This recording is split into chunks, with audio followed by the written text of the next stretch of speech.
Yeah, they are. And how about Mike Wallace up there in that third spot? He's doing a great job here today. Top 10 in points this year. Guys working on the 16 of Colin Brown. Again, that's another one of those Jack Roush Fenway racing cars that, boy, they have been struggling mightily here in the first 5 races of the year. They're on the verge of not being in the top 30, which would mean they would have to qualify on time starting next week. Meanwhile, let's get back to the race at hand. Scott Wimmer has chosen the inside lane. Right alongside is Kelly Byers. Kelly playing hurt. He's got some injured ribs that are very sore. We are going back to green flag racing here at Nashville. Oh, here we go 3 wide again. And that was Joey Logano going to the inside. And he's going to stay down low, and he's going past Byers. He shoots his way into second place. Here comes Kyle Busch. Reed Sorensen as well in the 32. And Justin Allgaier says, hey, this is working for them. I may try it too. Yeah, Kevin Harvick losing spots. He did not like to be on the outside here. We've seen him on the bottom, and he's losing spots on this start. And again, this has not been his strength. They fill up the tank with fuel. Car gets loose again. He always gets better on the longer run. Side by side, that battle for third. Kyle Busch down low. Kelly Byers up high. And right behind him, here comes Reed Sorensen underneath. You can see Harvick really struggling on that outside. He really wants to get to the bottom. How about a pass for the lead? Joey Logano going underneath the 7 of Scott Wimmer. They're down into 3, and he clears him. So that'll be our 10th lead change here. And we still have we're just past halfway, really. 3-car freight train, Kelly Byers, Kevin Harvick, Justin Allgaier, 3 wide for 9th. That's Brad Keselowski on the low side. Wow. And the high side is the 62 of Brendan Gaughan. And in the past here, we've been lucky to see 2 wide racing, and we're seeing these guys go 3 wide quite a bit here today. It was hard to identify that, but Brad Keselowski made a heck of a save. But really loose underneath these 2. 27 of Johnny Sauter as he continues to fight his way back towards the front. Keselowski comes underneath Brendan Gaughan as well. A little further back, Carl Edwards. He gets underneath the 98 of Paul Menard. And I'm sure they're going to be asking him about his car, but he's not going to be able to give really good feedback in all this traffic. Well, that is for 14th on the track. Let's go to the battle for 5th. Kevin Harvick starting to come back to life, getting underneath Kelly Byers to give him the spot. Move Byers back to 6th. Yeah, the good thing was he's able to sort this thing out now, and the 20 car, who has been kind of the rabbit here on these restarts, hasn't gotten too far away from Harvick. Just another battle. Justin Allgaier says it worked for one. Maybe it'll work for me as he does get around. So all of a sudden, Kelly Byers is sliding back. Remember, he restarted in 2nd. And all these players, before we had the green flag stops, are starting to find their way back to the front, settling in. Johnny Sauter and Brad Keselowski. These 2 have teamed up here on the last couple laps, going around some slower traffic. That is the 09 of Scott Riggs.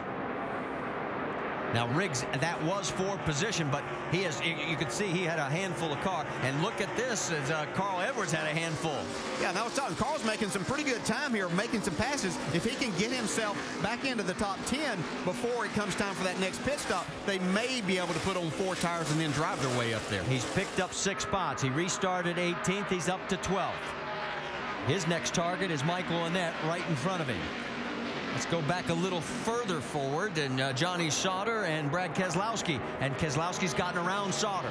Yeah, I think his car's a lot like Harvick's, Ricky, that it takes it a few laps to come in. They're really, really loose on these restarts. It's kind of encouraging, though, to see the 22 make that pass on the bottom. He's been favoring the high side, giving himself more room for error in his passes, so maybe the car is getting better.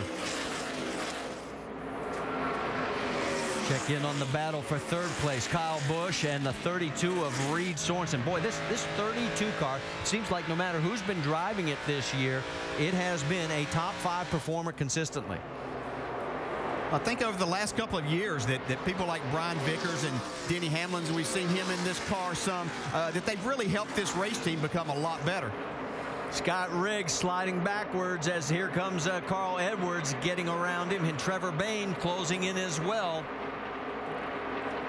Let's get more on the 09 from Dave Burns. Well, they know they haven't got a car to stay in the top 10 today, but they have stayed in the top 30 in owners' points throughout this season. They're 21st coming into today's event. Scott was the lucky dog 2 cautions ago. He got the free pass, got back on the lead lap, and they've run pretty well. At the moment, his car was, or the last run was just a little bit loose. They made a track bar and an air pressure adjustment just to try to keep him in the hunt.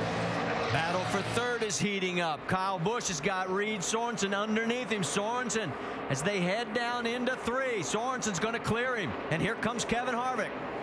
Yeah, just as Ricky pointed out earlier, this is a big race for Reed Sorensen to get himself back established, running up front, let people notice that, hey, I can drive a race car.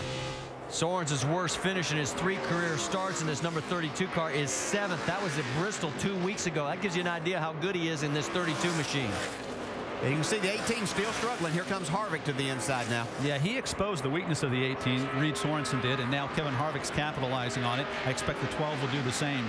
So all of a sudden, Kyle Busch is getting past. Here comes, and he's going to slam the door on Allgaier.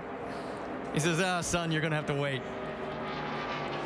Yeah, that's one of those situations, maybe taking advantage of a younger guy that, not a lot of experience in there, that, Justin just came off a win, got himself up in the points, didn't want to stick his nose in there and press the issue right now. And you notice Justin got out of it, and look how much ground he lost. He's about 3-4 car lengths back. That's the gap there, and the leader up front is Joey Logano as we are working lap number 131. Pit stops happening at the Nashville Superspeedway. Kyle Busch has come on to pit road. His car is tighter this run all the way through. They'll change 4 tires, go back on the air pressure, and make again a track bar adjustment on that race car. They'll raise it a little bit more. Doc? Paul Menard in, track bar adjustment up 1 round, and they're going to change 4 tires. Menard's car getting better and better. Everyone's still battling basically a tight condition down here with the exception of the 7 car. Wimmer, the only guy I've heard that said I'm still free, but getting better every lap. Menard is away.